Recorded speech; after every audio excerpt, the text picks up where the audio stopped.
So, yan. Meron po tayong prutas dito. Ang pangalan po nito is Goya Banel.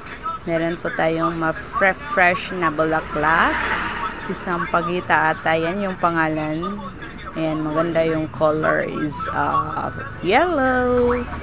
Ayan, kung sa bukid po tayo mamumuhay, maraming prutas at fresh air. Ayan, maraming salamat po mga kabebe loves. And don't forget to subscribe, like, and watch this video. Ayan. Wow, ang sarap, ang ganda. Wow, ang ganda naman. Oo, yan ay Goya Banel. Yan ang ganda-ganda ng bulaklak sa paligid natin.